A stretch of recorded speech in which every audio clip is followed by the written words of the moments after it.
Hola, buenas tardes a todos. ¿Me escuchan y ven bien la presentación?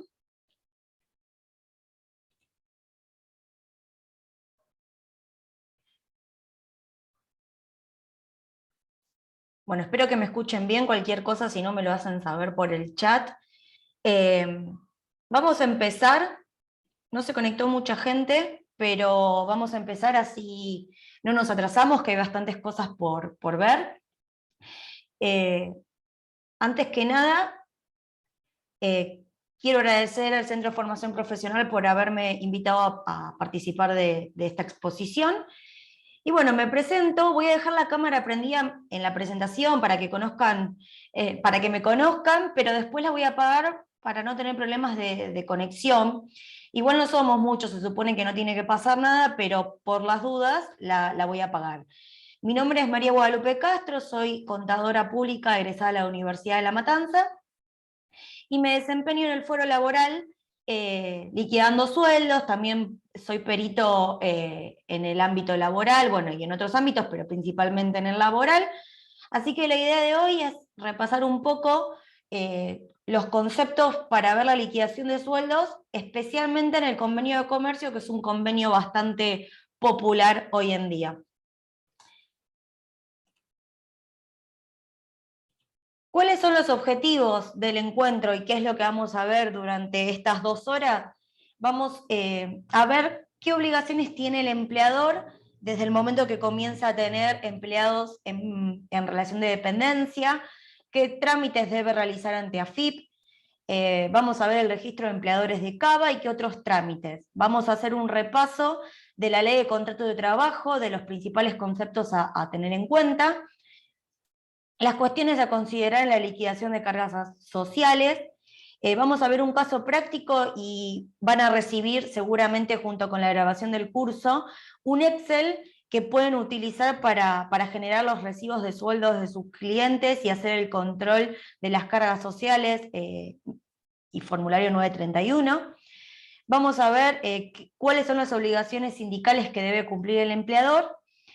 Y en el caso de extinción de relación laboral, los certificados de servicios y del artículo 80, y vamos a ver un caso práctico de liquidación final.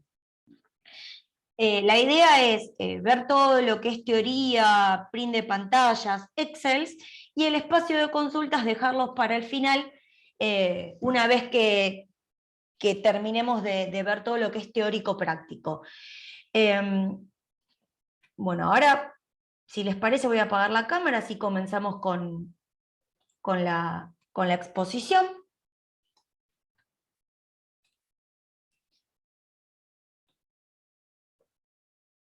Bueno, cualquier cosa, si llegan a tener algún problema de cortes, de que no se escuche bien el sonido, me lo hacen saber por el chat. Esperemos que internet, ya sea Fivertel, Telecentro, nos ayude. ¿Qué obligaciones tiene un cliente que empieza a tener o que quiere tener empleados en relación de dependencia? ¿Qué obligaciones tiene que cumplir él como empleador? La primera obligación es inscribirse ante AFIP, que para ello se debe ingresar a la página de AFIP con clave fiscal, al sistema registral registro tributario. Se debe seleccionar dar de alta un nuevo impuesto, desde qué mes y qué año se debe hacer el alta, y el impuesto correspondiente, que en este caso es empleador aportes de seguridad social. Se debe seleccionar agregar para confirmar el alta, y lo que hay que tener en cuenta es que desde el mes de alta que yo seleccioné en ese alta de impuestos, aunque no se tenga empleados, se debe presentar el formulario 931 con la leyenda sin empleados. Ahora bien, ¿qué pasa si yo tengo que hacer el alta desde un mes que el sistema no me lo permite, o sea, una alta retroactiva? Yo tengo que hacer el alta desde el mes que el sistema me permita y luego a través de presentaciones digitales solicitar a través de un formulario 460 el alta retroactiva al mes correspondiente. ¿Qué otra obligación tengo como empleador? Dar de alta los datos en simplificación registral empleadores. Los empleadores deberán utilizar dicho servicio en relación con cada uno de los trabajadores que incorporen o desvinculen de su nómina, incluida la modalidad de contratación pasantía. A través de este servicio se puede informar altas, confirmar altas anticipadas, modificar datos de los empleados, informar bajas, anular altas o bajas y consultar relaciones laborales activas. El servicio exhibe en forma automática, una vez que ingresemos en él, la RT contratada con la fecha de vigencia, el apellido y nombre del trabajador, la obra social elegida por el trabajador y qué compañía aseguradora del seguro de vida obligatorio contratamos y con qué fecha de vigencia. La primera vez que se ingrese a este servicio se deberá completar una serie de datos para poder avanzar con el alta del trabajador. Esta pantalla que ustedes ven, que ahora tiene tildes verdes, la primera vez que ingresen les van a aparecer unas flechas señalando que deben completar esa información. La fecha de inicio de actividad les va a venir por default desde la fecha que ustedes eligieron al momento de dar de alta el impuesto como empleador. Y van a tener que dar de alta todos los domicilios de explotación en donde cuenten con nómina, qué convenios colectivos van a tener activos, las obras sociales, y van a tener que dar de alta también la jurisdicción de la documentación laboral, que este paso es obligatorio para aquellos empleadores que estén obligados a presentar el libro de sueldo digital. A través de este servicio se informan las altas, las bajas y las modificaciones de las relaciones laborales. Los plazos de altas están estipulados en la RG 2988 del año 2010 y lo que se establece es que el trabajador que se contrate para realizar tareas inherentes a alguna de las actividades que están establecidas en el anexo 1 de esta resolución, el empleador tiene tiempo para darlo de alta hasta el momento de comienzo efectivo de las tareas, sin distinción de la modalidad de contratación. Y aquellos trabajadores que no se encuentren comprendidos en este anexo, el empleador tiene tiempo a darlo de alta hasta el día inmediato anterior al del comienzo efectivo de las tareas, cualquiera fuera la modalidad de contratación. Para hacer el alta, vamos a ingresar a la simplificación registrar empleadores, registrar nueva alta, vamos a colocar el CUIL del empleado y automáticamente nos va a traer el nombre del empleado. Luego vamos a tener que elegir la obra social, si es que no viene por defecto, porque puede pasar que un empleado ya tenga una obra social reconocida, y en ese caso no la vamos a poder modificar. ¿A qué sucursal o a qué domicilio de explotación este empleado va a estar vinculado? ¿A qué actividad comercial? ¿Qué convenio? Al seleccionar el convenio se nos van a habilitar las categorías relacionadas con ese convenio. ¿Qué puesto desempeñado? ¿Qué modalidad de contratación? La modalidad de contratación, si es a tiempo parcial determinado o indeterminado. ¿Qué retribución pactada con el empleado vamos a establecer? Y la fecha de inicio de la relación laboral. La fecha de fin solo se va a colocar en ese momento para los empleados que estén bajo la modalidad de plazo fijo. En ese momento, en el mismo momento que seleccionamos la fecha de inicio, vamos a tener que poner la fecha de fin. En otro tipo de modalidad de contratación no es necesario, sino hasta el momento que no hagamos la baja de ese empleado. Para las bajas, los plazos también están establecidos en la RG 2988 y se cuenta con 5 días corridos contados desde la fecha inclusive en que se produce la extinción por cualquier causa. Para registrar la baja, también vamos a ingresar a simplificación registral, empleadores, pero en vez de seleccionar la opción registrar nueva alta, vamos a ir a modificaciones y bajas. En este momento vamos a poder buscar las relaciones laborales activas, vamos a poder consultar por CUIL o por apellido del trabajador, y una vez que nos aparezca el listado, vamos a poder o modificar los datos de ese empleado a través del lápiz, o hacer la baja a través de la cruz roja que aparece en la pantalla. Vamos a tener que poner la fecha de baja, el motivo de la baja, y la fecha del telegrama de renuncia en el caso de que sea por renuncia del trabajador. Vamos a confirmar y el sistema nos va a emitir la confirmación de la baja, la cual debemos guardar ese PDF. Y a través de este servicio también vamos a poder hacer las modificaciones pertinentes, ya sea de fechas de alta, por una anterior o posterior hasta el inmediato anterior al informado como inicio, o fecha de cese, que es hasta las 24 horas inclusive del día informado como de cese. Una vez realizada el alta o la baja, se debe imprimir el comprobante y se debe entregar el original o sea, el original se guarda para el empleador, que debe estar firmado por el trabajador, y el duplicado es para el empleado, que tiene que estar firmado por el empleador. Se pueden también a través de este servicio registrar anulaciones en cuanto a altas no concretadas, y este plazo se extiende hasta las 24 horas del día informado como de inicio de la relación laboral.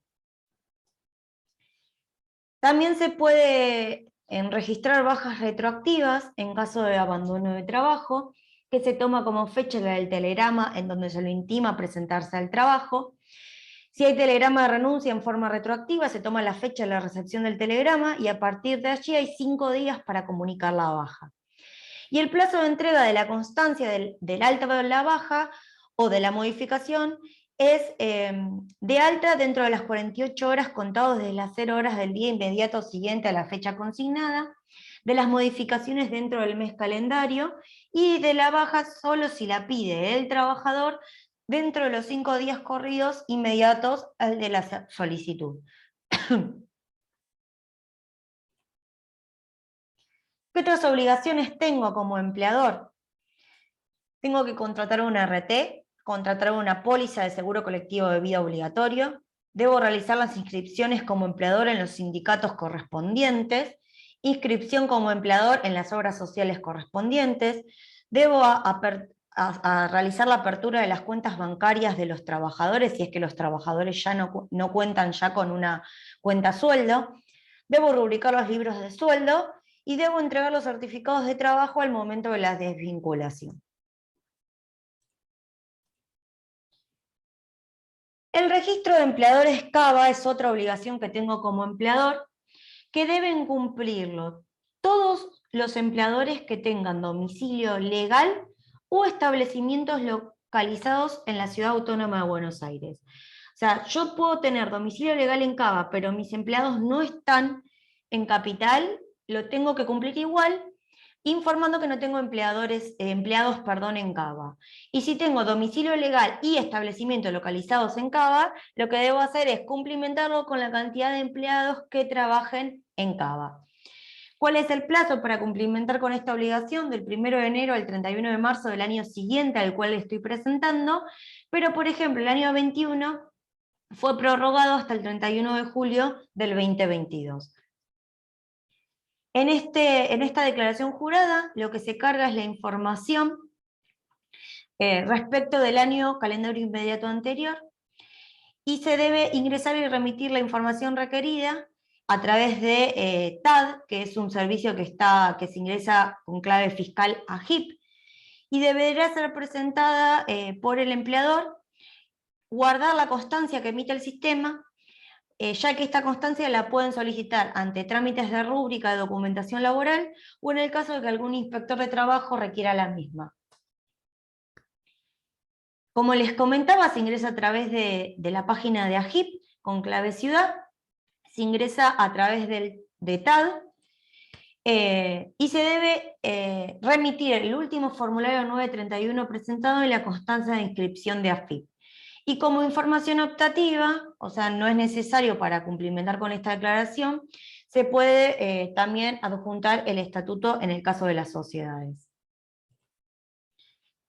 La opción a elegir es registro, inscripción, registro de empleadores. Vamos a tener que confirmar la primera vez que ingresemos la información de los apoderados o de la sociedad. Y la información que se debe suministrar es si contamos con intención de contratar nuevo personal, si participamos de programas de inclusión laboral, si tenemos personal fuera de convenio y qué modalidad de rúbrica laboral tenemos. A su vez, tenemos que completar la información de edad, sexo de los empleados y qué tipo de estudios tienen. Una vez que cumplimentemos con dicha obligación, recordemos guardar la constancia porque cuando, por ejemplo, rubricamos documentación laboral en CABA, la solicitan.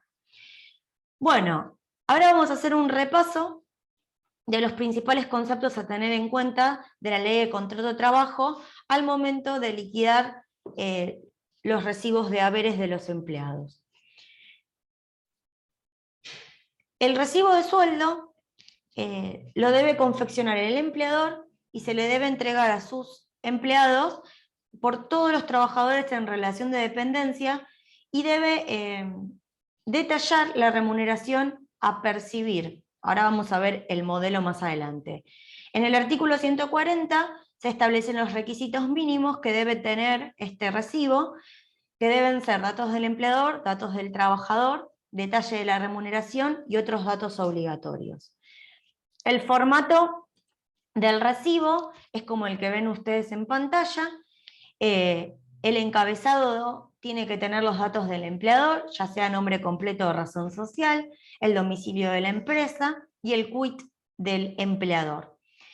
Luego vamos a tener los datos del trabajador, nombre, apellido, calificación profesional, CUIL, fecha de ingreso y qué tareas desarrolla o categoría de trabajo. En el cuerpo del recibo vamos a tener lo que es detalle de la remuneración, el total bruto de la remuneración básica o fija, el total de las remuneraciones variables producidas en el periodo de liquidación, el detalle de las remuneraciones no sujeta a cálculos de aportes y contribuciones, es decir, los importes no remunerativos. Vamos a tener los importes de deducciones del empleado, ya sea jubilación, la ley 19032, la obra social, las cuotas sindicales. Y luego vamos a tener el importe neto percibido expresado en letras y números. También vamos a tener la modalidad de pago y otros datos obligatorios que son la última fecha del depósito de las cargas sociales y, bueno, y lugar y fecha en donde se realiza el pago real de la remuneración. El recibo se debe emitir por duplicado, una copia la va a guardar el empleador, firmada por el empleado de que recibió esta remuneración, y el duplicado se le debe entregar al empleado, firmado por el empleador. ¿Qué conceptos debo tener en cuenta al liquidar los saberes? Nos vamos a basar de la ley 2744, que es la ley de contrato de trabajo, y de algunos conceptos particulares establecidos por el convenio colectivo 130/75, que es el convenio colectivo de comercio, de empleados de comercio. ¿Qué se considera remuneración?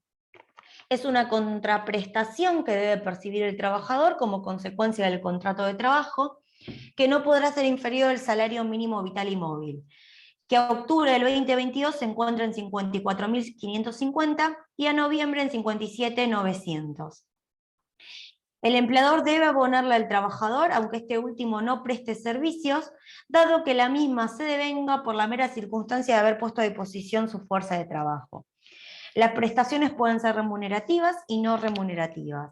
Las remunerativas surgen como consecuencia de la prestación del servicio del trabajador, y las no remunerativas tienen como finalidad mejorar la calidad de vida del trabajador y de su familia, reparar daños a través de indemnizaciones, compensar gastos incurridos por el trabajador en ocasión del trabajo y algunos subsidios. Las remuneraciones establecidas por el convenio son mínimas, no impidiendo la asignación de remuneraciones superiores por acuerdo de partes o por decisión unilateral del empleador. Es decir, las escalas que establece el convenio son mínimas. Si yo llevo un arreglo con el empleado de que el sueldo es mayor, nunca puede estar por debajo de la escala, sí por encima. Y lo que hay que tener en cuenta es que si el convenio saca un porcentaje de actualización, Si yo arreglé un sueldo mayor, tengo que respetar, al momento de que hayan paritarias, ese porcentaje establecido por el sindicato. Ahí en el material ustedes van a ver que yo les dejé inserto el PDF para que puedan acceder a las escalas que están publicadas hoy en día por comercio. Y las categorías también se establecen en el convenio colectivo, que puede ser maestranza y servicios, vendedor, administrativo y personal auxiliar común o personal auxiliar especializado. Las categorías pueden ser A, B, C, y en el caso de administrativo llega hasta la F. Y lo que hay que tener en cuenta es que al momento de categorizar un empleado, hay que leer la descripción de cada categoría para ver dónde encuadrarlo correctamente. En el material ustedes van a ver que están todas las categorías, para que les quede a mano al momento de tener que categorizar a algún empleado. Y ahora vamos a ver lo que es el sueldo anual complementario o aguinaldo, que es un sueldo adicional que el trabajador tiene derecho a percibir a lo largo del año calendario, o sea, es el sueldo número 13, y el mismo se devenga mes a mes.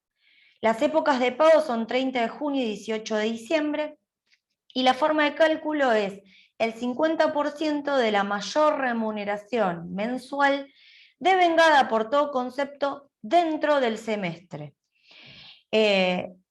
¿Cuándo ocurre el pago proporcional? Por esto que les comentaba de que el sueldo se devenga mes a mes, cuando opera la extinción del contrato de trabajo por cualquier causa. En ese caso, el trabajador o los derechohabientes tienen derecho a percibir la parte del SAC proporcional al tiempo trabajado, hasta el momento de dejar el servicio.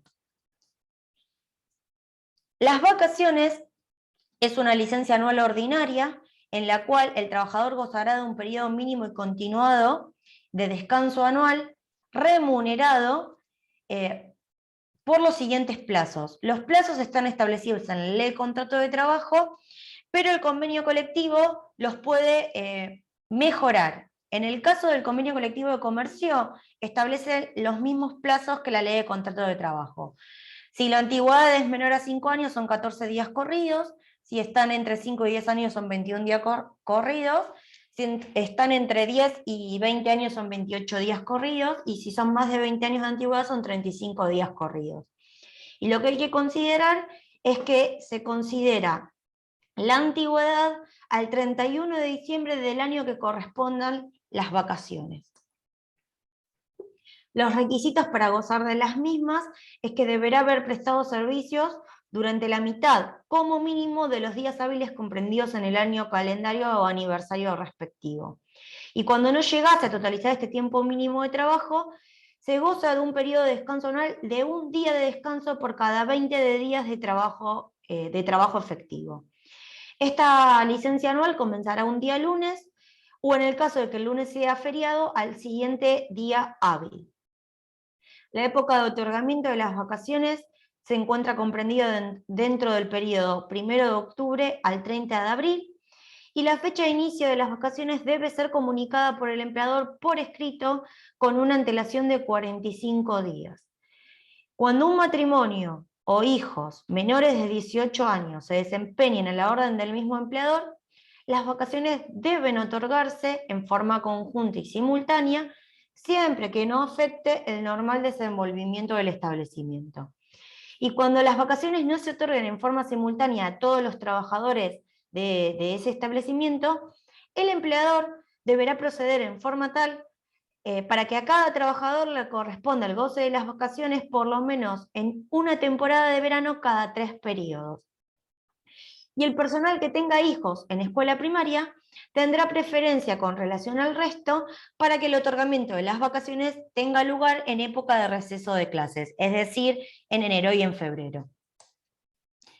La retribución correspondiente al periodo de vacaciones deberá ser satisfecha al inicio de la misma, y Estas no son compensables en dinero, excepto en caso de fallecimiento del trabajador o en caso de que las vacaciones no sean gozadas, que en ese caso es una indemnización.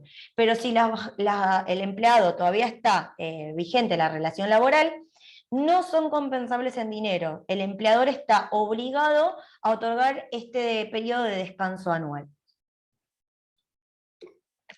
Se puede acumular a un periodo de vacaciones la tercera parte de un periodo inmediato anterior que no se hubiera gozado en la extensión que fije la ley y deberá ser convenida por las partes.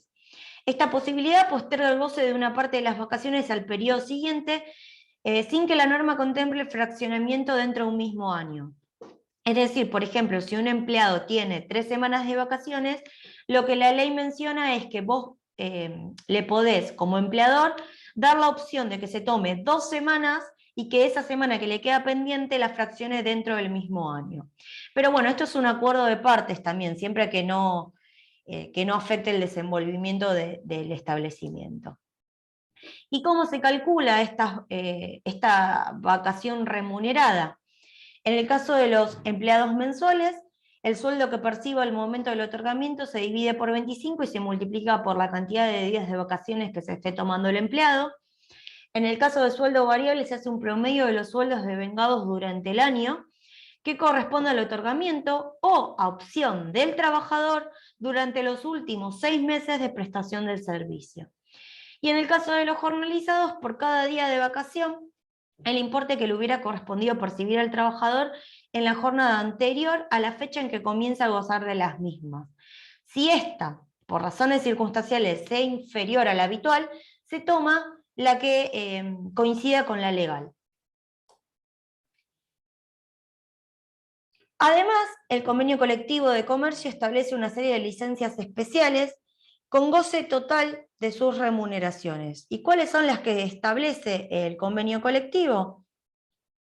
Son 12 días corridos por matrimonio, pudiendo adicionarlo al periodo de vacaciones anuales, un día de permiso por trámites prematrimoniales, un día por casamiento de hijos, 30 días al año por enfermedad de cónyuge, hijos o padres, 4 días corridos por fallecimiento de padres, hijos, cónyuges o hermanos, y si estos se encuentran a más de 500 kilómetros, se otorgan 2 días más de licencia, es decir, 6 días corridos.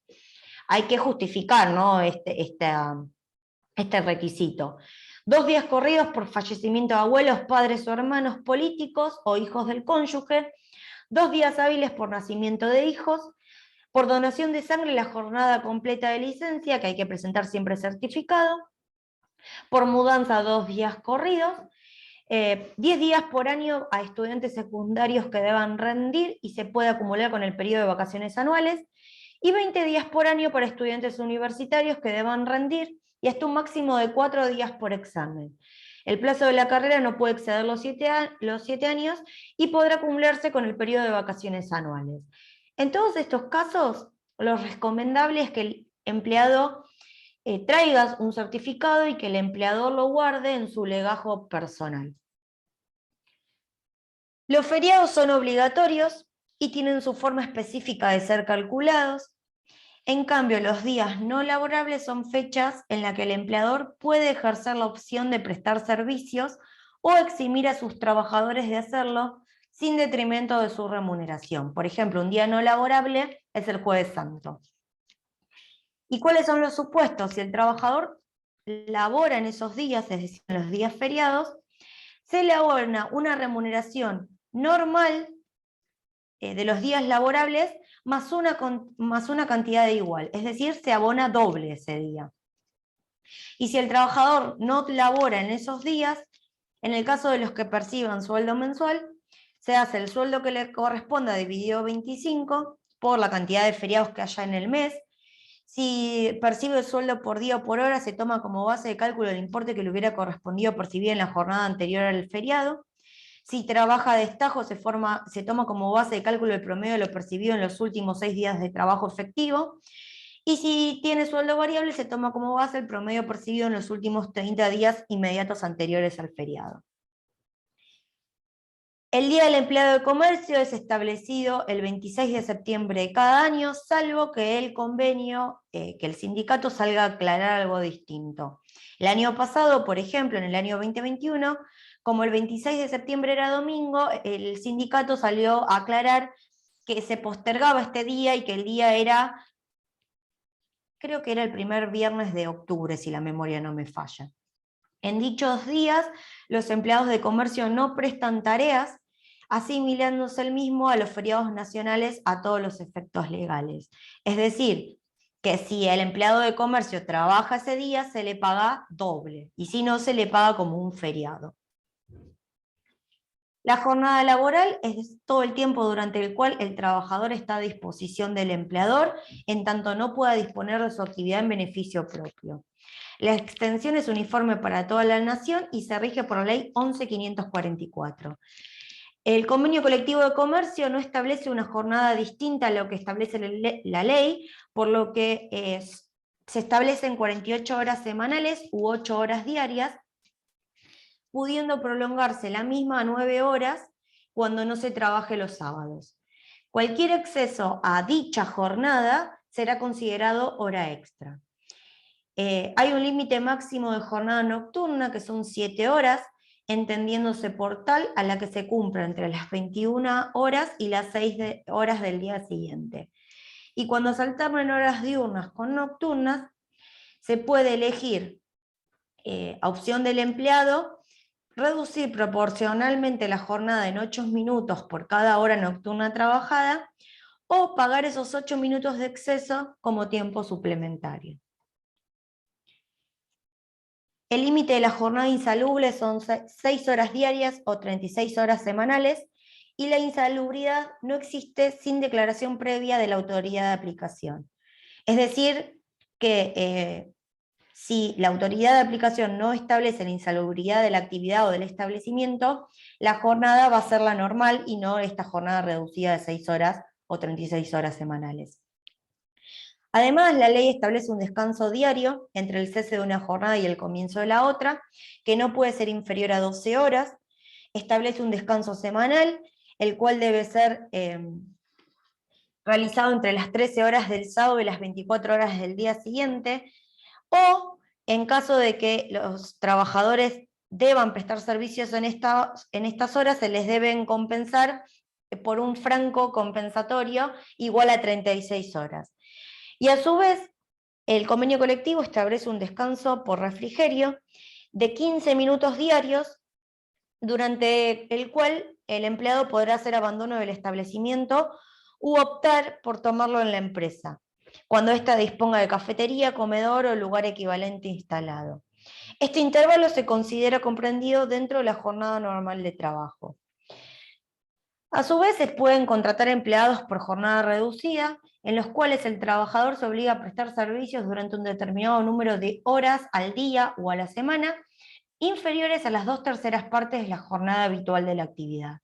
En este último caso, la remuneración no podrá ser inferior a la proporcional que le corresponda, y en el caso de que la jornada reducida supere las 2/3 partes, deberá abonar la remuneración por jornada completa. La obra social es el único caso en el cual se abona, aunque sea jornada reducida, el empleado tenga el sueldo por jornada reducida, la obra social se abona por jornada completa, tanto aportes como contribuciones. Y los trabajadores contratados a tiempo parcial no podrán realizar horas extras, salvo excepciones que prevea la ley. Los horarios, en los establecimientos que existieran distintos horarios de trabajo, se procurará que el personal más antiguo pueda escoger el horario de su preferencia, toda vez que se produzcan cambios en las dotaciones que posibiliten ese desplazamiento, y al personal que curse estudios universitarios, secundarios o técnicos, también se le va a dar este privilegio de elegir el horario. Las excepciones, en el caso de los serenos que desempeñen sus funciones sin marcación de reloj y que no realicen otra tarea, tendrán una jornada de trabajo que no excederá de 12 horas corridas, debiendo proporcionárseles un lugar adecuado para descansar. Y en el caso del sereno que realice su función con marcación de reloj, o que realice otras tareas, no podrá exceder de 8 horas si fueran corridas. Las horas extras, como les mencionaba, que es todo ahora por exceso de la jornada normal y habitual, tiene un límite que no puede exceder de 3 horas diarias, 30 horas mensuales o 12 horas anuales, las cuales están establecidos en el decreto 484 del año 2000.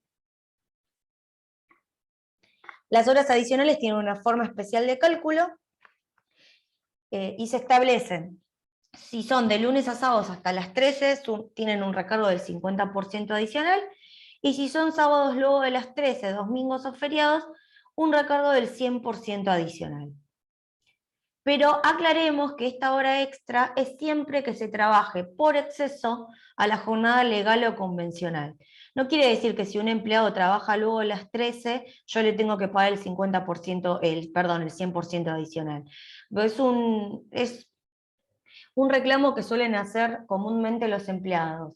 Yo trabajé después de las 13, me tenés que pagar la hora extra. No, la hora extra es siempre que se supere la jornada normal y habitual.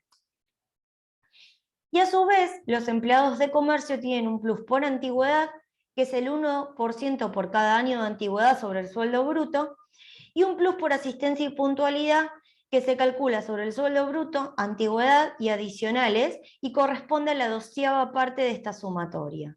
¿Y cuáles son los requisitos para percibir de este plus? No haber incurrido en más de una ausencia injustificada. Por eso es importante que cuando los empleados falten, nos traigan los certificados correspondientes, porque si no, caso contrario, van a perder este plus por antigüedad y presentismo.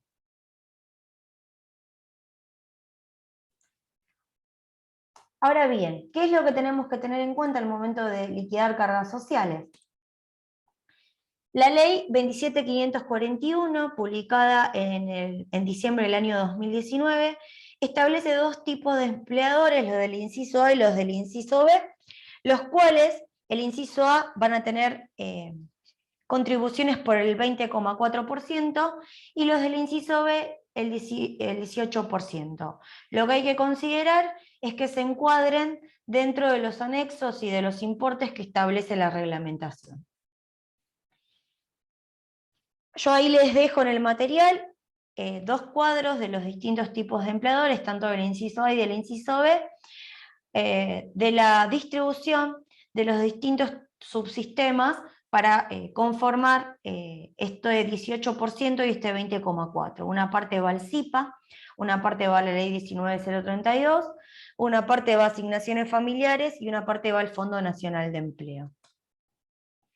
Además, esta ley establece una detracción a la base imponible en forma mensual por cada trabajador, y esta ley lo que hace es dejar fija, porque en realidad esta ley había sido establecida por otra ley, que en un principio eran 2.400 pesos e iba a ser actualizada por el RIPTE, pero esta ley la deja fija en 7.003,68, y en el caso de los trabajadores que tengan jornada reducida hay que hacer la forma proporcional. Y además el artículo 23 de la ley 27.541 establece una deducción adicional de 10.000 pesos sobre la totalidad de la base imponible, y siempre que tengan una nómina de hasta 25 empleados. En el caso de los meses que se liquide el SAC, a esos 7.003,68 que se detrae por empleado, se puede adicionar un 50% del monto no imponible. En el caso de contrato a tiempo parcial, se proporciona este mínimo no imponible según los días o las horas trabajadas, y si el empleado tampoco trabaja el mes completo, también se proporciona ese mínimo. Y en el caso de vacaciones, se debe proporcionar las vacaciones y adicionarla al mínimo no imponible mensual. Y lo que hay que considerar es que al próximo mes este mínimo imponible va a ser menor, porque se debe de traer esos días que yo estoy adelantando. En ningún caso la base imponible podrá ser menor al mínimo fijado por el artículo de la ley 24.241, que al 1 de septiembre de 2022 se encuentra en 14.601,14. Además, hay que tener en cuenta que el convenio colectivo de comercio establece un aporte adicional a la obra social con destino a la obra social de los empleados de comercio, que es OSECAC, de 100 pesos, que realizarán los empleados afiliados a dicha obra social. Estos 100 pesos hay dos formas de informarlos en el 931. La primera es cargar los 100 pesos dentro del ítem de aporte adicional de obra social, como ven ustedes en pantalla, y la opción 2 es generar un BEP con los datos de la empresa que debe, o sea, ingresando desde presentación de DJJ y pagos, voy a generar un BEP nuevo con el quit de la empresa, voy a elegir el código de obra social 126.205, voy a elegir el código del impuesto 302, que es aportes de obra social. En concepto y subconcepto voy a elegir el código 019, que es declaración jurada. Voy a elegir el periodo de pago que estoy generando el BEP, ya sea agosto, septiembre, octubre, el mes que estoy haciendo, y voy a generar el BEP por los 100 pesos por la cantidad de empleados que tengan nómina con la obra social de OSECAC. Una vez que hayamos liquidado sueldos y cargas sociales, tenemos que también generar las boletas sindicales. Y es importante tener en cuenta qué sindicatos están vinculados con los empleados de comercio. O sea, el sindicato es uno solo, pero son varias las boletas sindicales que debemos generar, ya sea de aportes o de contribuciones. Las boletas sindicales son de presentación mensual y corresponden a la cuota sindical, que es el 2%, que se descuenta, es un aporte y se descuenta a todos los trabajadores, comprendidos en el convenio colectivo 130, estén o no afiliados al sindicato. También un aporte corresponde a FAECIS, que es la Federación de Empleados de Comercio, y es el 0,5, se descuenta a todos los trabajadores comprendidos en el convenio colectivo 130. Hay una contribución extraordinaria de OSECAC por empleado de 600 pesos para todos los empleados de comercio, tengan o no OSECAC, a diferencia de los 100 pesos, que los 100 pesos es un aporte, es decir, que se descuenta por recibo, y que solo se le debe descontar a los empleados que tengan OSECAC. Esta contribución extraordinaria de 600 pesos es indistintamente si el empleado tenga OSECAC o no. Si yo tengo 6 empleados de comercio, tengo que hacer esos 600 pesos por los 6 empleados de comercio. También hay un seguro de retiro de la estrella, que es un seguro de retiro complementario del sistema previsional y obligatorio para los trabajadores comprendidos en el convenio colectivo 130/75. Este seguro el empleador lo paga mensualmente en beneficio del empleado para que a su retiro pueda obtener una renta vitalicia y corresponde al 2,5 del sueldo bruto del empleado. Y también es una contribución INACAP, que es una contribución patronal de carácter mensual, la cual deben abonar por cada empleado en nómina bajo el convenio colectivo 130. El objetivo de esta contribución es la capacitación y formación de trabajadores y empleadores, y es un importe fijo por empleado que se actualiza en el mismo porcentaje que los acuerdos paritarios.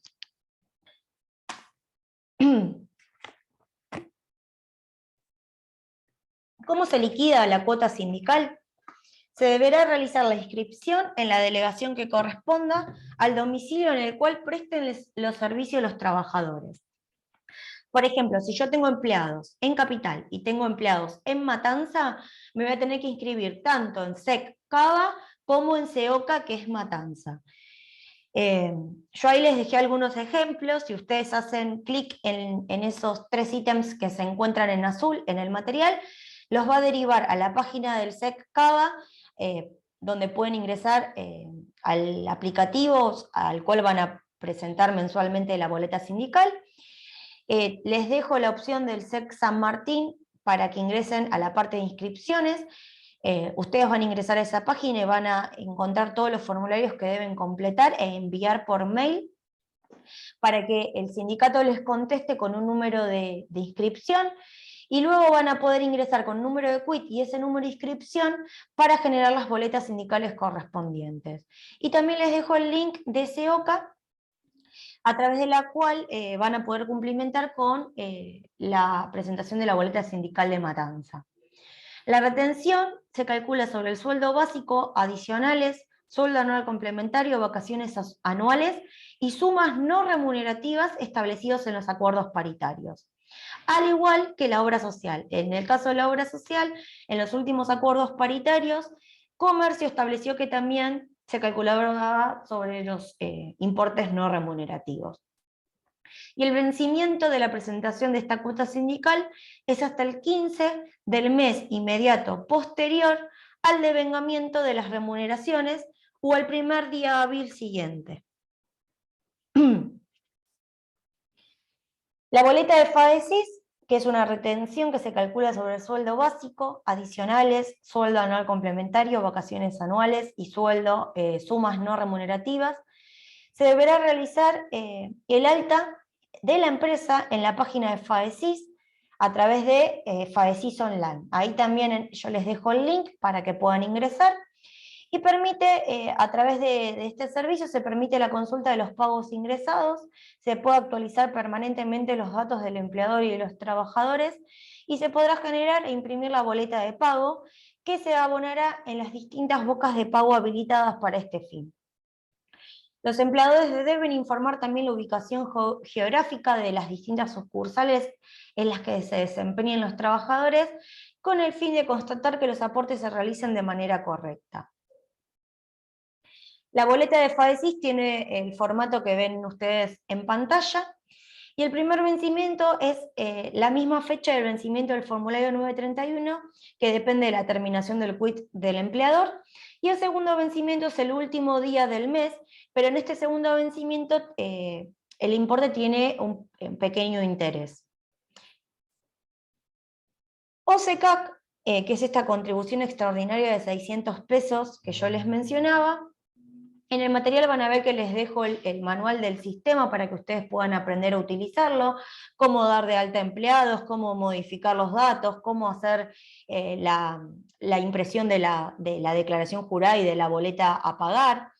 Y los vencimientos son establecidos por OSECAC. Cuando ustedes ingresen a la página de OSECAC van a ver que le aparece una ventana en la cual se los informan. Yo ahí se los dejo hasta el mes de noviembre del 2022.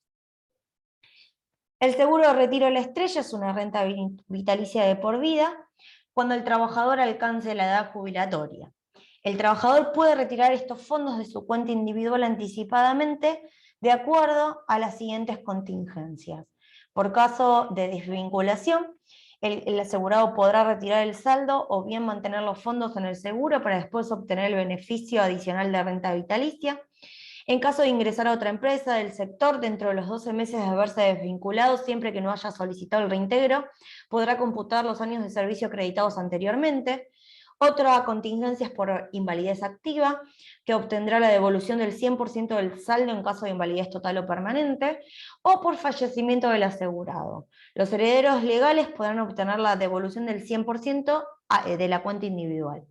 La presentación de este seguro se debe hacer del 1 al 15 del mes inmediato posterior al devengamiento de las remuneraciones o al primer día hábil siguiente. Este seguro se presenta a través de un aplicativo, el cual deben descargar en sus computadoras, y lo que sí deben hacer es solicitar la inscripción a través de la página, y les van a otorgar un número de inscripción, a través del cual ustedes van a dar de alta los datos de la empresa en este aplicativo que descargan. Los requisitos para ser beneficiario de este seguro es tener edad de retiro, en el caso de los hombres de 65 años y de 60 años en el caso de las mujeres, que el asegurado se retire prestando servicios para una empresa mercantil, y que las empresas no se encuentren en mora en el pago de las contribuciones, y la antigüedad en el sector mercantil computable de la siguiente forma, a efectos de la obtención del beneficio básico. Para aquellos asegurados que hayan comenzado a prestar servicios con anterioridad a septiembre de 1996, se deberá acreditar una antigüedad mínima en el sector superior a 5 años para acceder al 100% del beneficio básico. Y en el caso de los asegurados que hayan comenzado a prestar servicios con posterioridad a septiembre de 1996, se accederá a un porcentaje del beneficio básico determinado en función de la antigüedad que acredite en el sector. Los tipos de renta de este seguro pueden ser renta vitalicia normal, que implica un beneficio de por vida exclusivamente para el titular, renta vitalicia con seguro de vida, que el trabajador percibirá un beneficio de por vida y podrá designar a un beneficiario para el cobro del seguro de vida, cuyo monto será igual a 25 veces el valor de la última renta cobrada. La elección de esta opción implicará una reducción de la renta mensual de alrededor de un 10% dependiendo de la edad y del sexo del titular. Y de la una renta vitalicia extensiva a un tercero designado. Estas opciones las puede ejercer el empleado cuando concurra a la estrella y le pregunten qué opción va a optar. Y en este último caso, la renta vitalicia extensiva, el trabajador percibirá una renta de por vida y podrá designar a un beneficiario para que en caso de fallecimiento perciba una renta vitalicia equivalente al 70% de la última renta percibida por el titular. La elección de esta opción implicará una reducción de la renta percibida por el titular del 26%, dependiendo de la edad y del sexo del trabajador y del beneficiario designado. Y también tenemos que cumplimentar con la opción, con la boleta de INACAP, que es una contribución. La boleta tiene un formato como el que ven en pantalla, y para emitir esta boleta deben registrarse por primera vez en el sistema. Yo ahí les dejo también el link, si hacen clic sobre las palabras en azul van a poder ingresar directamente para registrarse. Y lo que tenemos que recordar es que debemos cumplimentar todas estas obligaciones sindicales, ya sea la boleta sindical, INACAP, OSECAC, FAESIS o el seguro de la estrella. Muchos empleadores no cumplimentan con el seguro de la estrella. Lo que yo les tengo que decir es que está mal porque el seguro es obligatorio. Pero bueno, algunos empleadores no hacen esta contribución del 2,5%.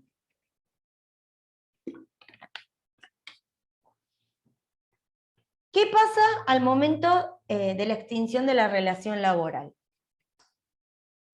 Lo que hay que tener en cuenta son ciertos conceptos indemnizatorios que vamos a repasar, que son establecidos por la Ley de Contrato de Trabajo. La Ley de Contrato de Trabajo establece una indemnización por antigüedad o despido, que está establecido en el artículo 245, que es en los casos de despido dispuestos por el empleador sin justa causa, se deberá abonar al trabajador una indemnización equivalente a un mes de sueldo por cada año de servicio o fracción mayor a 3 meses. Dicha base no podrá exceder el equivalente a 3 veces el importe mensual de la suma que resulte del promedio de todas las remuneraciones previstas en el convenio colectivo. El importe de esta indemnización no podrá ser inferior a un mes de sueldo. También se establece una indemnización por fuerza mayor, que está establecido en el artículo 247, en los casos en que el despido fuese dispuesto por causa de fuerza mayor o por falta o disminución del trabajo no imputable al empleador, el empleado tendrá derecho a percibir una indemnización equivalente a la mitad de la indemnización calculada del artículo 245. Y en caso de muerte del trabajador, establecido en el artículo 248, se establece que las personas enumeradas en el artículo 38 del Decreto Ley 18037, que son los derechohabientes, tendrán derecho, mediante la sola acreditación del vínculo, a recibir una indemnización igual a la prevista en el artículo 247 de esta ley, es decir, el 50% de la indemnización por antigüedad o despido. A su vez, se establece una indemnización por preaviso, establecida en el artículo 231, que por parte del trabajador, o sea, el preaviso tiene que ser de 15 días, y por parte del empleador, si la antigüedad fuese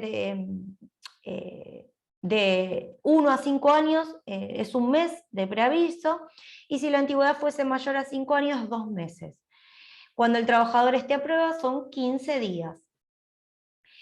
Hay otra indemnización que corresponde a la integración mes de despido, establecido en el artículo 233, cuando la extinción del contrato de trabajo dispuesta por el empleador se produzca sin preaviso y en fecha que no coincida con el último día hábil del mes, esta indemnización sustitutiva se integrará con una suma igual a los salarios por los días faltantes hasta el último día del mes en que se produzca el despido.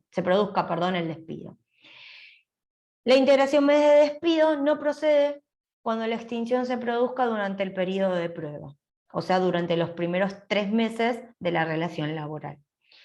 Y hay una indemnización de vacaciones no gozadas establecida en el artículo 156, cuando por cualquier causa se produjera la extinción del contrato de trabajo, el trabajador tendrá derecho a percibir una indemnización equivalente al salario correspondiente al periodo de descanso proporcional o la fracción del año trabajado. Y si la extinción se produjese por fallecimiento del trabajador, sus derechohabientes tendrán derecho a percibir la indemnización prevista. Igualmente después vamos a ver un ejemplo numérico para que quede claro estos casos de indemnización. A su vez, la Ley de Contrato de Trabajo establece indemnizaciones especiales. En el caso de despido por causa de embarazo, se establece una presunción que, salvo prueba en contrario, el despido de la mujer trabajadora obedece a estas razones, es decir, a embarazo o maternidad, cuando fuese dispuesto dentro del plazo de 7 meses y medio anteriores y posteriores a la fecha de parto, siempre cuando que la mujer haya cumplido con la obligación de notificar y acreditar el embarazo o el nacimiento. En este caso, el empleador deberá abonar una indemnización equivalente a un año de remuneraciones que se acumula a la indemnización del artículo 245.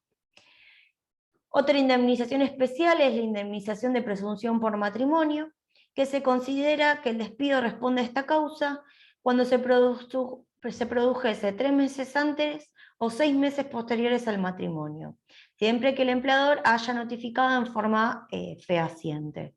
En caso de despido por esta causa, se abona una indemnización equivalente a un año de remuneraciones, también igual que en el caso de maternidad, que se acumula lo establecido en el artículo 245. A su vez, adicionalmente a las indemnizaciones establecidas por la Ley de Contrato de Trabajo, se establece una indemnización, en realidad son 3 tipos de indemnizaciones, en la Ley 24.013, que es la Ley Nacional de Empleo. La política de empleo comprende las acciones de prevención y sanción del empleo no registrado, de promoción y defensa del empleo, de protección a trabajadores desempleados y de las demás previstas en esta ley. Y se entiende que la relación o contrato de trabajo ha sido registrado cuando el empleador hubiera inscrito al trabajador en el libro especial del artículo 52 de la Ley de Contrato de Trabajo, y cuando esté la inscripción del empleador y la afiliación al Instituto Nacional de Previsión Social. Las relaciones laborales que no cumplan con estos requisitos se consideran que son no registradas o relaciones en negro. El empleo no registrado, que está establecido en el artículo 8, 9 y 10 de esta ley, hace mención a las multas que debe cumplimentar el empleador como concepto indemnizatorio cuando el empleador no registra una relación laboral. Deberá abonarle al empleado una indemnización equivalente a la 4ª parte de las remuneraciones devengadas desde el inicio de la relación, que nunca podrá ser inferior a 3 veces el importe mensual de acuerdo a lo calculado en el artículo 245. También se establece que cuando la fecha laboral registrada sea posterior a la real, también se le debe abonar una 4ª parte o un 25% de las remuneraciones devengadas entre una fecha y la otra.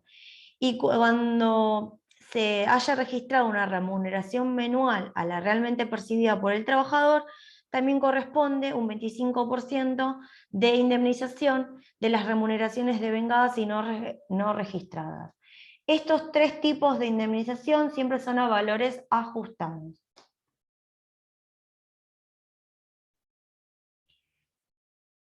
Estas indemnizaciones previstas en los artículos 8, 9 y 10 procederán cuando el trabajador o la asociación sindical que lo represente intime al empleador en forma fehaciente a fin que proceda a la inscripción, establezca la fecha real de ingreso o corrija el verdadero monto de las remuneraciones.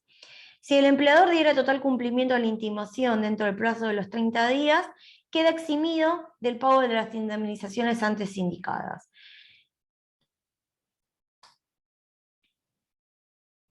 Una vez que la relación laboral se extinga, como empleador tengo obligación de entregar dos tipos de certificados. El certificado de servicios y remuneraciones, que se emite a través de la página de ANSES o a través de un servicio que se vincula con la clave fiscal que se llama Mi Certificación ANSES, que en caso de no tenerlo habilitado, debemos ingresar con la clave de AFIP y vincularlo a través del administrador de relaciones de clave fiscal. Luego vamos a ingresar a certificación de servicios web, que en el campo identificador nos tendría que traer automáticamente los datos de nuestra empresa, utilizando los datos que estén registrados, y para iniciar la solicitud de un certificado, certificados y remuneraciones, se debe cliquear en el botón Solicitudes. En el ángulo inferior derecho figura un listado de solicitudes pendientes. Si hay confirmadas, podemos también consultar las solicitudes confirmadas. Si hay solicitudes abiertas, las podemos consultar. Y si hay solicitudes rechazadas, también las podemos consultar. A continuación se nos pide el CUID del trabajador por el cual vamos a solicitar ese certificado. El motivo de solicitud puede ser cese de servicios, reconocimiento de servicios o inicio de trámite jubilatorio. Y al aceptar los datos ingresados, la solicitud quedará en forma ingresada y figurará como pendiente durante 24 horas. Hasta que el sistema la procese. Una vez que el sistema la procese, vamos a tener la certificación disponible para que nosotros confirmemos los datos, y una vez confirmados los datos podemos emitir la certificación ya disponible con los datos confirmados, es decir, la definitiva. Una vez transcurridas estas 24 horas, podemos ingresar a consultas y verificar el estado de esta solicitud. La solicitud va a estar dentro de las solicitudes disponibles por el plazo de 30 días para que el empleador confirme los datos necesarios o modifique los datos, y si nosotros en estos 30 días no ingresamos, caduca esa solicitud. También tenemos que solicitar el certificado del artículo 80, que para emitir esta certificación debemos utilizar el servicio Simplificación Registral Empleadores. A través del mismo se realizan todas las altas, bajas y modificaciones de relaciones laborales, y dentro de la opción Otros servicios vamos a ingresar a la solapa Certificado del artículo 80, Ley de Contrato de Trabajo. A continuación vamos a informar el sistema del CUIL, por el cual queremos emitir el certificado.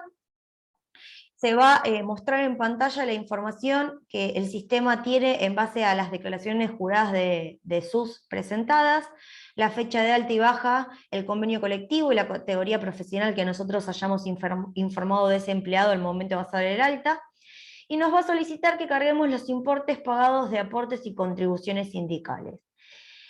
También vamos a tener que informar los datos sobre el domicilio laboral y donde se encuentran los legajos, y en su caso el libro del artículo 52, y también vamos a tener un espacio de observaciones que se podrán cargar los datos que el empleador estime necesario. El formato del certificado es como el que ven en pantalla, y una vez que hayamos confirmado la información, se debe imprimir este formulario y se deberá firmar por el empleador con firma certificada por el banco y entregar al empleado. Si a ustedes les parece bien, vamos a pasar, antes de ver el ejercicio de liquidación final, al formato de Excel que les voy a proporcionar y que se los van a mandar junto con el programa, sobre el cual ustedes van a poder generar los recibos de sueldo y hacer el control de las cargas sociales. Pero antes de eso vamos a hacer un pequeño break de 5 minutos solamente, por si quieren ir al baño o prepararse un mate o lo que sea. Somos poquitos, así que solo 5 minutos. Volvemos, si les parece bien, 7:10, así vemos el Excel y el ejercicio práctico de liquidación final. Así que bueno, en 5 minutos nos vemos.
Bueno, espero que hayan podido despejarse, aunque sea 5 minutitos, porque seguramente los taladré con toda la información. La idea con este Excel, espero que lo estén viendo bien, no sé si lo ven bien, cualquier cosa me lo hacen saber por el chat, es que aquellos que no tengan un sistema de liquidación de haberes, porque puede ser que recién estén empezando, porque tengan pocos clientes con empleados, porque no tienen muchos empleados, entonces les es más fácil hacer la carga manual, sea una herramienta que ustedes utilicen, la pueden modificar como ustedes quieran, para poder generar los recibos de sueldos mensuales. Ustedes van a ver que en este Excel hay 4 solapas, los cuales sirven como datos identificatorios del mes, otra solapa de novedades, una solapa que genera propiamente el recibo de sueldo, y una solapa en la cual se puede hacer un control de las cargas sociales. Es importante que siempre revisemos que lo que se debe cargar son los datos las celdas que se encuentran en color gris. Todo lo demás siempre va a estar, bueno, en este caso es gris, creo que en la otra solapa es verde, o sea, las celdas que están sombreadas. Lo otro ya viene por default. En esta solapa de datos del mes vamos a tener los datos del empleador y vamos a cargar mensualmente qué periodo estamos liquidando, cómo se abonaron las cargas sociales del periodo anterior, a qué periodo corresponden y la fecha de depósito, y el lugar y fecha de pago del sueldo. Vamos a ir a la solapa de novedades y vamos a tener el papel de trabajo sobre el cual vamos a trabajar para armar el recibo de sueldo. Lo que hay que tener en cuenta es que estas líneas las vamos a tener que copiar por tantos empleados tengamos. Por ejemplo, de la línea 2 a la 38 va a corresponder al recibo de sueldo número 1, es decir, al empleado número 1, y para abajo vamos a tener el recibo de sueldo número 2 que corresponde al empleado 2. Si ustedes tuvieran más empleados y necesitan agregar más líneas, lo que hacen es copiar todas las líneas y copiar los datos en el Excel, uno abajo del otro, para tener tantos recibos como necesitemos. En este caso, las celdas sombreadas están en color verde y son los datos que se deben modificar. Vamos a tener que poner el CUIL del empleado, el nombre y apellido, la categoría, a qué convenio colectivo pertenece, el tipo de jornada, si es completa o reducida, el número de legajo y la fecha de ingreso. También vamos a tener que colocar la remuneración básica, que va a depender de la categoría, en este caso es un administrativo A, del empleado. A su vez, de la columna L a la O, vamos a tener unas observaciones que nos va a mostrar la antigüedad que tiene el empleado hasta la fecha, cuántos días les corresponde de vacaciones, en base a esta antigüedad y a la fecha de ingreso. Fíjense que todo esto viene por fórmula, es decir, no lo debemos modificar, ya que modificando los datos que están en las celdas sombreadas lo va a calcular automáticamente. Si nosotros acá en la fecha de ingreso, en vez de ponerle 2013, le pusiéramos del año 2000, nos va a calcular que tiene una antigüedad de 23 años y que le corresponden 35 años de vacaciones. También lo que hay que completar es lo que corresponde a unidades de cada ítem de sueldo que se le está abonando. En este caso el empleado trabajó 30 días, entonces le va a corresponder el sueldo completo. Si no hubiera trabajado 30 días porque, por ejemplo, ingresó el 22, acá le vamos a colocar que solo trabajó 8 días, y automáticamente la fórmula nos va a calcular el sueldo proporcional a los 8 días. La antigüedad, que recuerden es el 1% por cada año trabajado, viene en forma automática en base a la antigüedad que calcula la columna N. El presentismo, en este caso lo que vamos a tener que marcar es si corresponde el presentismo o no. Si no correspondiera le vamos a poner 0 y no nos va a calcular el plus por presentismo. Y en el caso de los meses que haya feriados, por ejemplo, en este mes que estamos liquidando septiembre, recuerden que hubieron 2 feriados. El 2 de septiembre, que fue el día establecido en carácter de urgencia por el atentado a Cristina, y el día del empleado de comercio, que fue el 26 de septiembre. Entonces, en este caso, como ya vimos que los feriados se pagan con un plus, si ustedes hacen la sumatoria del cálculo de los 2 días, les va a dar el plus de esos 2 días feriados, que en este caso son 2.000, vamos, así queda bien la sumatoria, son 2.775, o sea, ese empleado ese mes cobró 2.700 pesos más por haber tenido 2 días feriados al mes. Luego, el ítem, la parte de retenciones que corresponde a jubilación, ley 19032, obra social, sindicato, FAESIS y el adicional de obra social, ya viene por default con las fórmulas correspondientes. En el caso de que el empleado no tenga este adicional de 100 pesos de obra social, acá le van a poner 0 y le van a borrar el concepto de los 100 pesos, porque no corresponde este descuento. Y en el caso de los meses, que ahora últimamente desde abril que hay una suma no remunerativa establecida por escala, tenemos que agregar el ítem correspondiente a la suma no remunerativa por la categoría, este comentario no va, lo vamos a borrar, por la suma no remunerativa correspondiente a la categoría del empleado, que en este caso, como era administrativo A, la suma no remunerativa de septiembre son 42.745,95. Y recordemos que, como vimos en el material, la obra social, el sindicato y FAESIS se pagan sobre el total de los importes remunerativos y los no remunerativos. Por este motivo van a ver que la fórmula de la obra social va a tener en cuenta los dos importes, al igual que el sindicato y FAESIS. Los datos de la liquidación mensual se cargan en esta solapa, solamente en esta solapa, en las celdas que están sombreadas. Si ustedes van a la solapa que dice septiembre del 2022, automáticamente les va a generar el recibo de sueldo.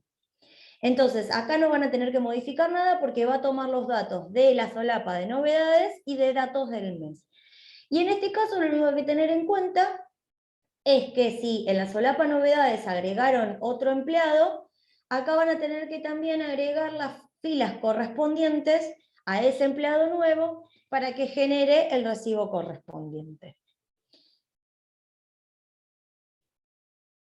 En la solapa del SUS, lo que hace es tomar todos esos datos de la liquidación que hicimos recién en la solapa novedades y calcular los aportes y contribuciones que nos debería dar el formulario 931. Entonces, lo que nosotros vamos a hacer es hacer un repaso rápido de todo lo que vimos, y ustedes esto lo pueden controlar luego con la carga que hagan al hacer el 931 para ver si tienen diferencias o no. En este caso, este empleado, que fue el que completamos en la solapa novedades, tiene retenciones, es decir, aportes, por 19.446,18. Si nosotros vamos al recibo de sueldo, vemos que esos 19.000 corresponden a la jubilación, a la ley y a la obra social. Recuerden que sindicato, FAESIS y el aporte adicional de obra social se informan distintos, o sea, sindicato y FAESIS tienen sus propios aplicativos o páginas en donde emitir las boletas, y el aporte adicional de obra social habíamos visto las dos alternativas en donde agregarlo. Entonces tenemos aportes por ley, por jubilación y por obra social por 19.446. Y las contribuciones del empleador, recuerden que tienen el monto fijo a detraer, que vimos que por jornada completa son 7.003,68, y el monto fijo que es por totalidad de nómina hasta 25 empleados de 10.000 pesos. Entonces, la base para calcular las contribuciones de seguridad social van a ser el total de sueldos remunerativos, es decir, los 106.845, menos estos 7.003. La base son 99.842. Sobre esa base se van a calcular los porcentajes de los distintos subsistemas, y lo que hay que tener en cuenta es que de los ítems A a D se le va a restar estos 10.000 pesos a la base imponible. Entonces, si ustedes ven, van a tener una diferencia de 1.800 pesos entre lo que debería haber dado sin esta detracción y lo que da con la detracción. ¿Por qué 1.800 pesos? Porque recuerden que las contribuciones son 18%, que suman la contribución de seguridad social, la ley 19.032, asignaciones familiares y Fondo Nacional de Empleo. Entonces, el 18% de 10.000 son los 1.800. Por ende, vamos a tener aportes y contribuciones a pagar en el 931 por un total de 49.684. Que esto es lo que vamos a tener que revisar. Acá en este caso no estamos teniendo en cuenta RT ni seguro de vida, que nos coincida con el total que nos dice el formulario 931. Si no nos coincide, hay algo que o hicimos mal la carga en la página, o hay algo que acá no nos está tomando. Y otra cosa que les quiero mostrar en la solapa de novedades es que para el caso de los empleados que no trabajen jornada completa, sino reducida, en este caso van a ponerle jornada reducida en vez de completa.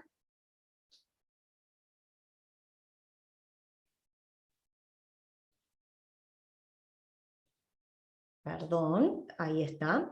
Y fíjense que la fórmula de la obra social está hecha para que calcule sobre una jornada completa. Es decir, nos va a tomar este importe por 2, en este caso la jornada sería, la remuneración sería por 2 también, y nos va a calcular la obra social por jornada completa, es decir, este importe por 2, y este importe, recuerden también que va a tener que ir dividido 2 si es jornada reducida, por 2, y sobre estos dos importes nos va a ser el 3%. Fíjense que son los 4.487,76. Entonces, no van a tener que modificar la fórmula, sino que lo único que van a tener que completar acá, que la jornada no es completa, sino que es reducida. Volvamos para atrás, así el papel de trabajo nos queda igual. Vamos a guardarlo, así cuando se los envíen está todo lo que vimos hoy. Y ahora sí vamos a volver al ejemplo de liquidación final que estaba en la diapositiva.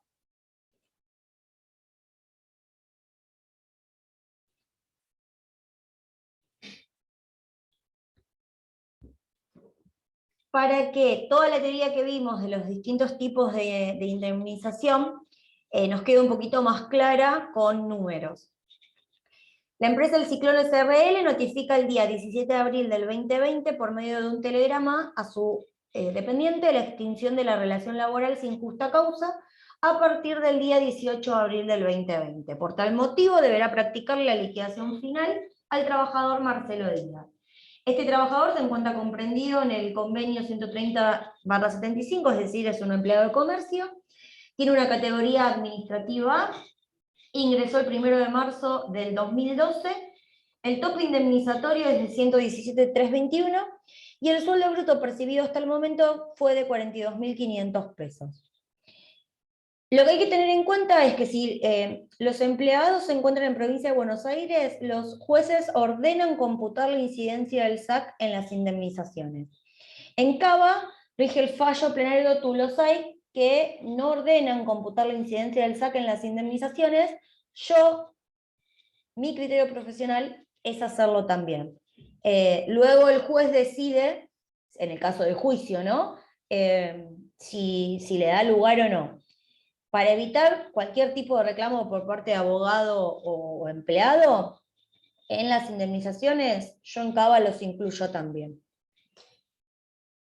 Entonces, como vimos, el empleado ingresó el 1 de marzo del 2012 y se fue el 18 de abril del 2020. Es decir, tiene una antigüedad de 7 años y 1 mes. Llega el momento de la liquidación final y nosotros tenemos que liquidarle el sueldo proporcional a esos 17 días trabajados, por lo que vamos a hacer el sueldo proporcional de los 42.500 por los 17 días, nos da 24.083. Recuerden que tiene 7 años de antigüedad, por lo que se le paga el plus por adicional de antigüedad que corresponde a 1.685 pesos. Se le paga el plus por presentismo, que es la 12ª parte, de los 24 más el plus por antigüedad, o sea, los 24 más los 1.600, sobre eso se hace la 12ª parte y nos da los 2.100 pesos. Llegamos a un subtotal de 28.000 pesos, con los descuentos de ley y cuota sindical, llegamos a un sueldo neto de 22.522 pesos. Hasta ahí sería el sueldo mensual. El SAC proporcional, como es un sueldo adicional que se devenga día a día, el empleado tiene derecho a percibirlo en forma proporcional hasta el tiempo trabajado. La mejor remuneración del semestre del semestre, en este caso fueron 4 meses trabajados, fue 42.500 pesos, y del semestre trabajó 109 días, que corresponden a los 31 días de enero, 28 de febrero, 31 de marzo y 17 de abril. Entonces vamos a hacer el SAC proporcional a esos 109 días trabajados, que nos da 12.868. Con los descuentos por ley llegamos a un SAC neto de 10.358 pesos. Como las vacaciones no gozadas también están establecidas como un tipo de indemnización por la ley de contrato de trabajo, lo que tenemos que determinar es cuántos días le hubieran correspondido del año 2020 si él hubiera trabajado, o sea, si hubiera trabajado el año completo le correspondían 21 días de vacaciones, porque tiene 7 años de antigüedad. Como él no trabajó el año completo, le corresponden 6 días de vacaciones. Esto también se hace en forma proporcional a la cantidad de los días del año. Como el sueldo bruto antes de la desvinculación eran 42.500 pesos, se hacen los 42.500 dividido 25, porque recuerden que es la forma de calcular las vacaciones, por los 6 días que le corresponden de vacaciones, proporcionales. Llegamos a un total de vacaciones no gozadas de 10.661. Con el SAC sobre vacaciones no gozadas de 888 pesos, que es la 12ª parte de los 10.661. Por lo que la indemnización por vacaciones no gozadas son 11.549. Recuerden que al ser indemnización, la indemnización tiene carácter no remunerativo y no lleva ningún tipo de descuento. A su vez, como el despido fue sin justa causa, se le debe abonar la indemnización por preaviso. Como la antigüedad son 7 años, corresponden 2 meses de preaviso. La mejor remuneración fueron los 42.500 que vimos en el ejemplo anterior, por lo que serían 42.500 por 2 meses. El preaviso corresponde a 85.000 pesos, el SAC sobre preaviso son 7.000, una indemnización total de preaviso de 92.080 pesos.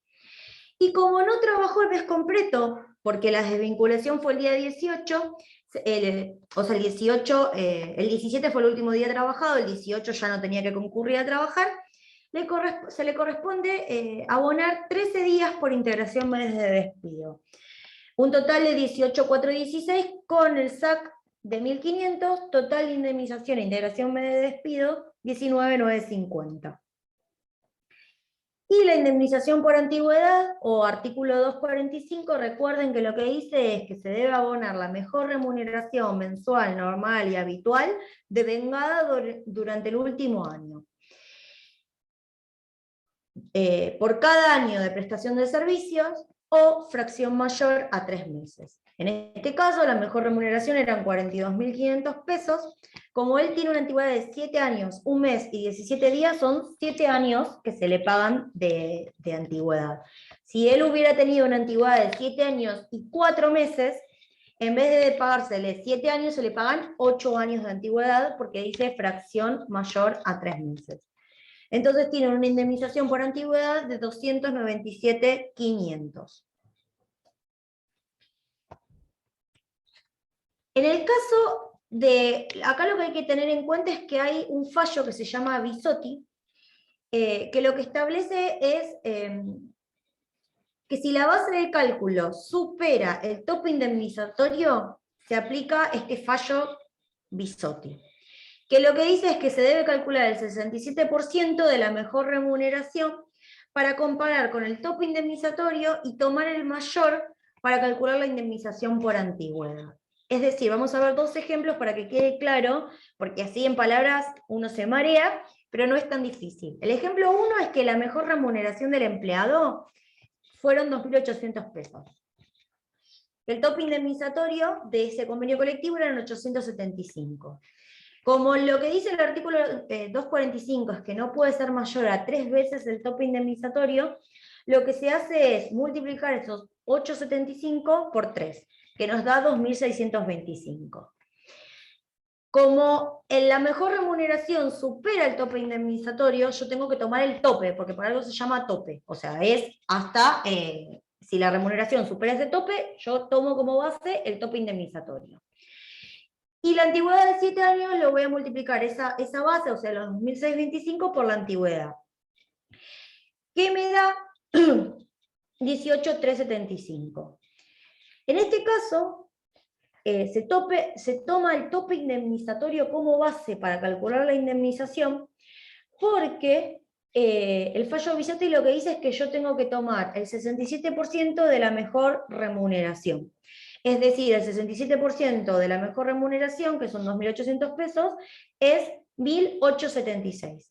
Como está por debajo de este tope indemnizatorio, voy a tomar el tope indemnizatorio. Entonces, la base para calcular la indemnización por antigüedad va a ser 18.375.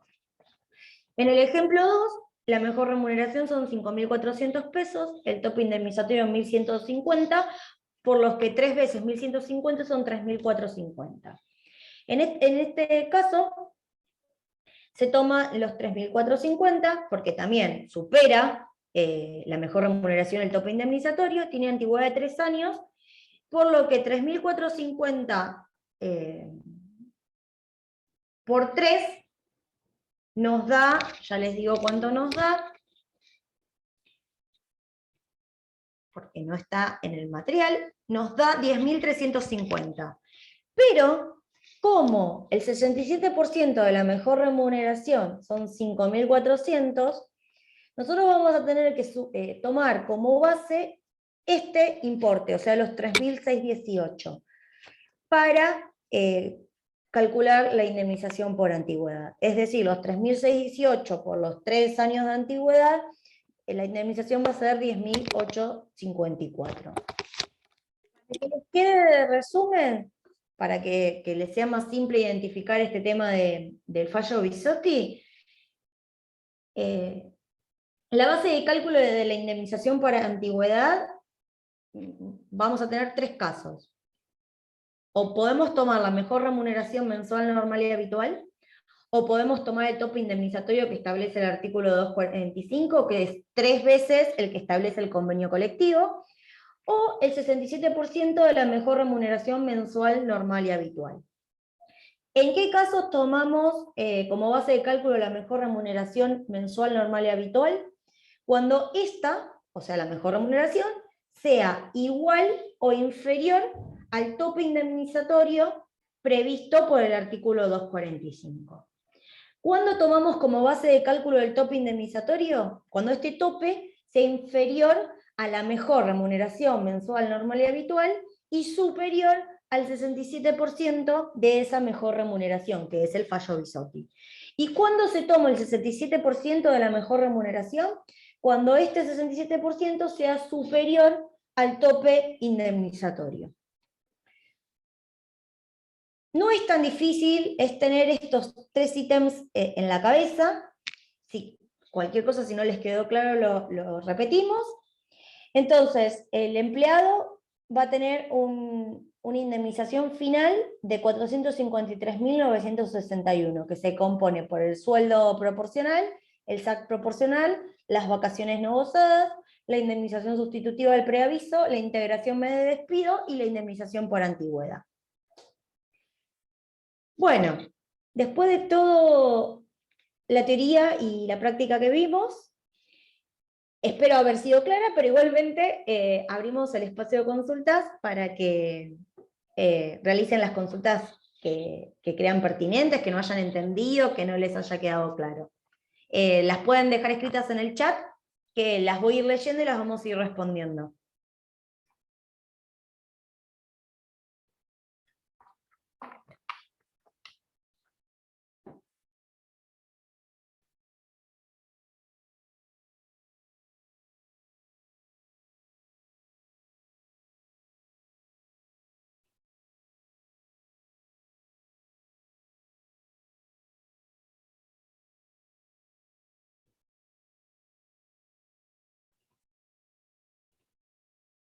Bueno, no sé si están escribiendo todas las consultas, los mareé, les quedó todo claro. Así que vamos a dejar un ratito más de espacio abierto a consultas.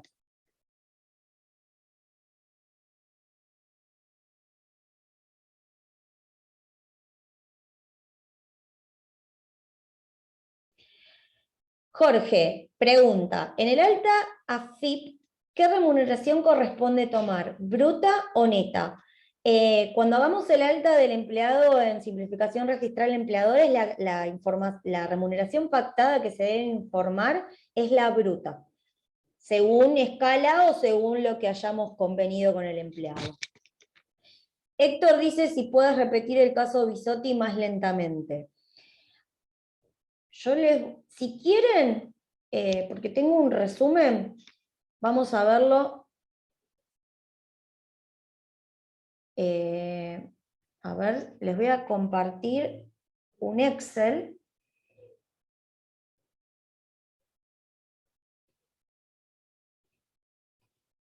A ver, ahí ustedes pueden ver como un pizarrón. Sí, supongo que sí, si no cualquier cosa me dicen. Hay que tener las bases para calcular la indemnización. Son 3. La primera es la mejor remuneración mensual, normal y habitual. La segunda es el tope indemnizatorio, que son 3 veces el tope según convenio colectivo. Y la tercera es el 67%, que es lo que establece el fallo, de la mejor remuneración mensual, normal y habitual. Entonces, lo que nosotros tenemos que tener en cuenta es que estos 3 ítems son para calcular la base de la indemnización. ¿En qué casos voy a tomar en cuenta la mejor remuneración mensual, normal y habitual? Se toma en cuenta cuando sea igual, la mejor remuneración sea igual o inferior al tope indemnizatorio. ¿Cuándo se toma como base el tope indemnizatorio? Cuando sea inferior a la mejor remuneración y superior al 67% de la mejor remuneración, que es el fallo. Recuerden que siempre el 67% es el fallo. ¿Y cuándo se toma el 67% de la mejor remuneración? Cuando este 67% sea superior al tope indemnizatorio. ¿Por qué? Porque lo que dice el fallo es que uno no le puede calcular indemnización al empleado confiscatoriamente. O sea, si yo estoy tomando como base un tope que es inferior a ese 67% de la mejor remuneración, lo estoy privando de que cobre una mejor indemnización. Entonces este es el objetivo del fallo. Entonces ustedes lo que tienen que tener en cuenta es cuándo tomar estos 3 tipos de bases.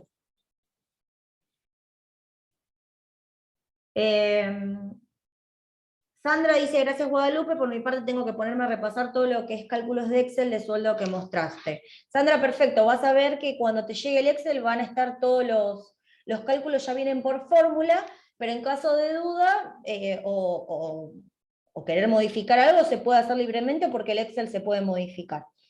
Santiago dice, ¿esos descuentos adicionales, el 931 lo hace automáticamente o hay que marcar algo? ¿En qué sentido decís descuentos adicionales, Santiago, a contribuciones?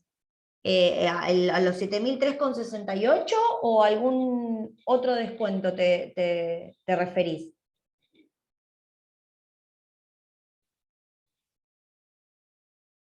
Santiago dice, ¿cómo se hace en el Excel si agregamos otro empleado? Como les mostré, lo que tienen que hacer es seleccionar todas las líneas del papel de trabajo y copiarlo abajo. O sea, control C, copian todas las líneas, Control B las copian abajo para que les copie automáticamente todas las fórmulas. Lo que tienen que tener en cuenta es que lo tienen que agregar tanto en la solapa de novedades como en la solapa propia del recibo, porque si no, van a tener los datos en novedades, pero no les va a armar el recibo. Sí, Santiago, los 7.003,68 y los 10.000 pesos de la base imponible es automático, lo hace el 931 automático, no es que tienen que marcar algo.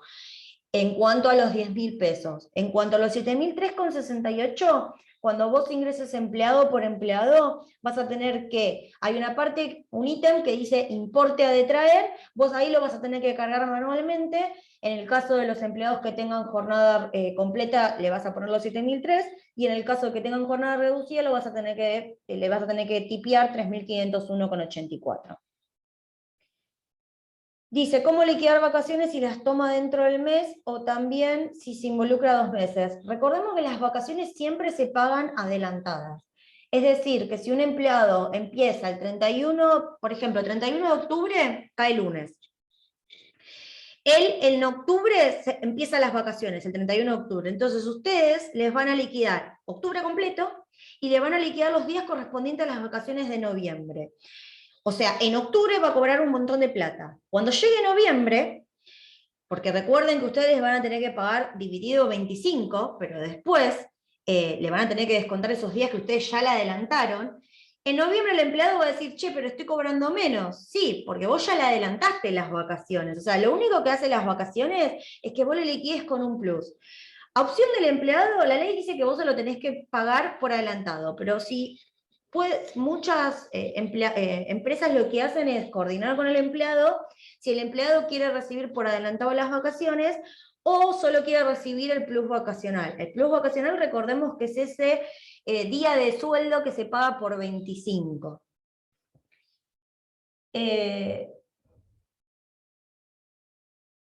Santiago dice, ¿cómo se podría hacer en el Excel si los aportes están topeados?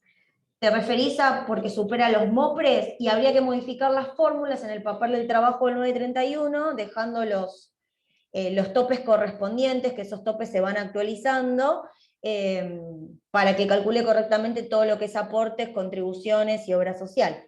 Y en la parte de novedades, habría que hacer una fórmula sí, por ejemplo, una condicional, para que si supera ese MOPRE, te lo calcule sobre ese MOPRE, y si no, te lo calcule sobre el sueldo remunerativo o el no remunerativo correspondiente. Dice, en el caso de pagar una mayor remuneración, para evitar problemas en los aumentos por convenio, ¿puedo poner el rubro a cuenta futuros aumentos? Digo, para no pagar lo mínimo de la ley. Sí, se puede poner este rubro, lo que después hay que tener en cuenta es que este ítem no... o sea, hay que ver primero lo que se coordina con el empleado. Si va a ir absorbiendo esa cuenta futuros aumentos, absorbe aumentos futuros de las paritarias, porque muchas empresas lo que hacen es eso, le dicen, bueno, yo te doy esto de aumento, pero hasta que comercio acuerde otro aumento, que no suele pasar porque comercio es un gremio fuerte que suele ir bastante de la mano con la inflación. Pero hay empresas que tienen gremios más débiles que lo que hacen es otorgan estos a cuenta futuros aumentos hasta que se arregle la paritaria, y después lo absorben. Pero si ustedes van a tener esta cuenta de futuros aumentos siempre, lo que tienen que tener en cuenta es que tiene que aumentar en la misma proporción, porque si no, ya ahí dejaría de estar de la mano de la inflación. Héctor dice, ¿de dónde saco los topes? Héctor, los topes, tanto mínimos, bueno, en este caso los topes son máximos, pero los mínimos de aportes, siempre hay que tener en cuenta que se van actualizando. Entonces, hay que buscarlo en la normativa para tenerlo actualizado. Ahora la última vez que se actualizaron fueron en septiembre, pero siempre cada 3 meses se actualizan, y lo que yo hago lo busco en Google. Aportes mínimos y máximos para la seguridad social. Ricardo dice, ¿no se debería tomar el aporte de ANSAL, que sería hasta cierto importe salarial un 10%? Ricardo, en realidad esto es más una cuestión de exposición. El 931 lo calcula el aporte de ANSAL, como vos decís, un 10 o un 90 o un 85 y un 15. En el 931 se separa, pero en sí, la sumatoria de los dos, tanto el 2,7 como el 0,30, suma el 3%. Entonces, hay recibos que salen los dos aportes expuestos en líneas distintas, una que es obra social, que sería el 2,7, y otra que sería el ANSAL, que es el 0,3. Pero es una cuestión de exposición. En el recibo se puede poner todo al 3, y en el 931 se calcula correctamente la parte que es al ANSAL y la parte que es a la obra social propiamente dicha. Héctor dice, el libro de sueldo digital reemplaza el del artículo 52. Bueno, este tema en realidad es de otro curso, pero como todavía tenemos tiempo, no lo reemplaza. Hay que cumplimentar con ambas obligaciones en simultáneo, por el momento, salvo que cada jurisdicción acuerde una cosa, llegue a algún acuerdo distinto con AFIP. Jorge dice, al trabajar con estas planillas de Excel para cumplir con el libro de sueldo digital, ¿solo se puede hacer por carga manual? Bueno, esto también tiene que ver con otro curso que aprovecho para publicitarlo. El 9 de noviembre a las 18 horas también va a haber un curso de libro de sueldo digital. Lo que se puede hacer es o cargar manual en el caso de que se tenga un solo empleado, o copiar la información de este Excel en las planillas que nos da AFIP para hacer el TXT de liquidaciones y poder importarlo al libro de sueldo digital, o linkearlo de tal forma que nos lleve la información de la solapa de novedades al TXT de liquidación del libro de sueldo digital. Bueno, Héctor, yo creo que te volví a responder lo de dónde sacaba los topes.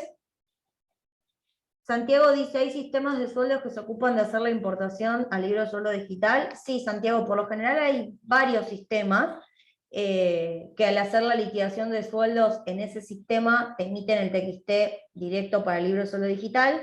Lo que pasa que muchas veces esos sistemas son costosos, muchas veces esos sistemas no vienen parametrizados para el libro de sueldo digital y la parametrización la cobran aparte. Entonces, bueno, mucha gente lo que hace opta, capaz que no tienen una cartera grande de gente que tenga empleados en relación de dependencia, o tienen pocos, entonces lo que optan es por hacer todo en Excel. Pero bueno, les vuelvo a repetir, el 9 de noviembre va a haber un curso en el cual se explica cómo parametrizar el libro de sueldo digital, y se otorga también un ejemplo de cómo se utilizan los Excel que otorga FIP para parametrizar conceptos y para parametrizar las liquidaciones mensuales del sueldo. ¿Manualmente es una barrera para liquidar sueldos? No entiendo tu pregunta, Santiago. ¿Sin sistema?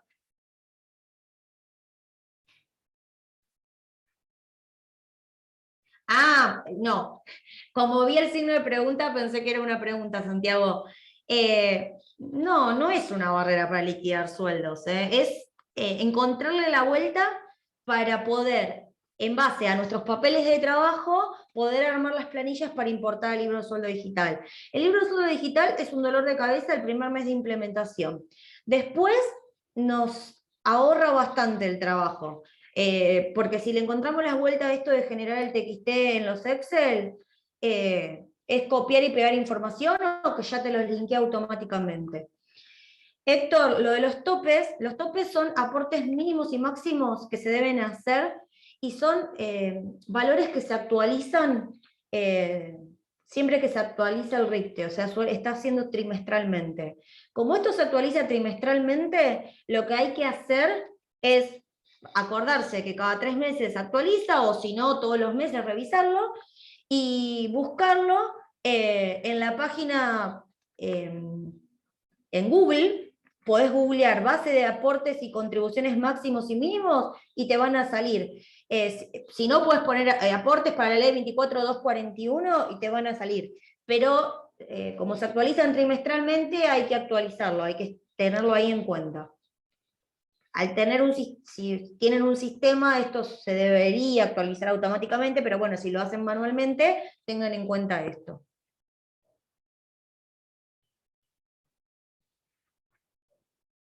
Bueno, si no hay más consultas, espero haber sido clara. Recuerden que mañana les va a llegar la grabación del curso.